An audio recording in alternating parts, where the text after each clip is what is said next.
আমার নবীর কাছে এক গরিব সাহাবা এসেছে। কি সাহাবা? এখানে যদি ধনী থাকেন শোনার দরকার নেই, যদি বলেন হুজুর আমার অবস্থা ভালো না তাহলে তাদের জন্য, তারা শুনেন। সুবহানাল্লাহ বলে। গরিব সাহাবা এসেছে, ইয়া রাসূলুল্লাহ খুব যায় যায় অবস্থা, খুব খারাপ দিন যাচ্ছে। তো নবীজি চুপ করে আছেন, চুপ করে আছেন। এখানে আমার নবীর চুপ থাকাও মৌনতার লক্ষণ, আমার নবীর চুপ থাকার মধ্যে বরকত আছে, ঠিক না?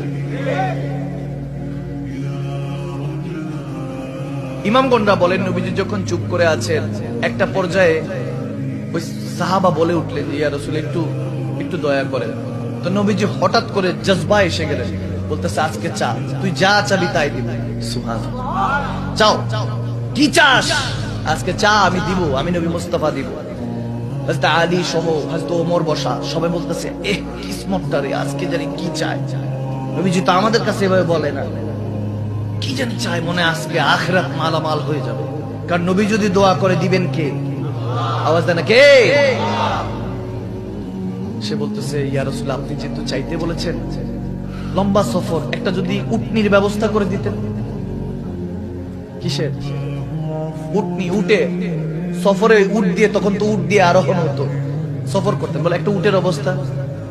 হযরত আলী হযরত ওমরের দিকে তাকালেন, হযরত ওমর হযরত আলীর দিকে তাকালেন, বলে ভাই চাইলো ওটা কিসে?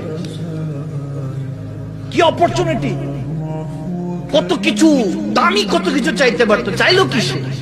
কারে তুই দেখ কে চাইতে বলছে, কি চাইতে বলছে, দরবার দেখ, তোর প্রশ্ন দেখ, চাইলি কি? নবীজি বলতেছে আচ্ছা ঠিক আছে, উটনি দরকার, এই সাহাবার একটা উটনির ব্যবস্থা করে দাও। আব্দুর রহমান বিন আউফ রাদিয়াল্লাহু তাআলা ছিলেন কোটিপতি সাহাবা, তিনি একটা উটের ব্যবস্থা করে দিলেন। সুবহানাল্লাহ। নবীজি আবার বললেন ওই সাহাবাকে, আবার চা, কি চাস? আজকে তুই যা চাবি তাই দেওয়া হবে। সুবহানাল্লাহ। তখন শের খোদা আলী হযরত ওমর আবার নবীজির দিকে থেকে চেহারা ফিরিয়ে ওই সাহাবার দিকে তাকাইতেছে, বলে আরে চাস না কিছু একটা, জান্নাতে থাকার কিছু একটা চা। নবীজি বলতেছেন চাইলে তো এখন জান্নাত দিয়ে দিতে পারে, ঠিক কিনা? ঠিক কিনা? নবীজি দোয়া করলে তো আল্লাহ ব্যবস্থা করে দিবে। এখন সে আবার চাইতেছে ইয়া রাসূল আপনি যদি দিবেন তাহলে ইয়া রাসূলুল্লাহ উটের উপরে তো বসতে হবে, ওই বসার যে চামড়ার বসার স্থানটা, এটা একটু যদি ব্যবস্থা করে দিতে।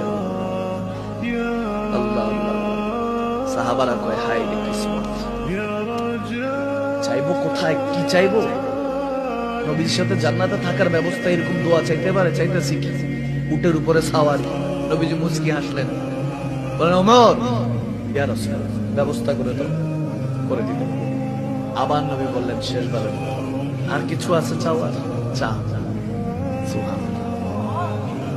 শুনে সে বলছে ইয়া রাসূলুল্লাহ যেহেতু দিবেনি, আসা যাওয়ার খরচটা যদি একটু। সাহাবারা কয় আরে এরকম নাদান বান্দা আছে না?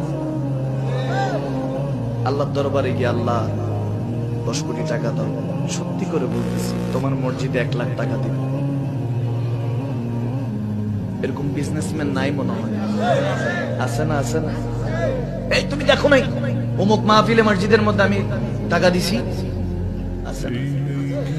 এই তুমি পোস্টারে হাজি সাহেব লেখো না কেন? আমি জানো না গত বছর হজ করে আসছি।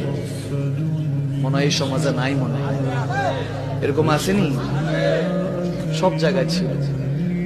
এরপর নবী শিখাচ্ছেন, দেখেন নবীজি বলতেছে তোমার কথা শুনে হায় রে সাহাবা, সাহাবারা তো নবীজি যখন মুস্কি হাসি দিতেন সব সাহাবারা খুশি হয়ে যেতেন। সুবহানাল্লাহ।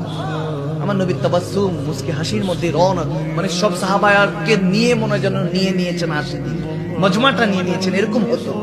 নবীজি মুস্কি হাসি দিয়ে বলতেছে তোকে দেখে হযরত মূসা আলাইহিস সালামের জামানার এক বুড়ির কথা মনে পড়ে গেল।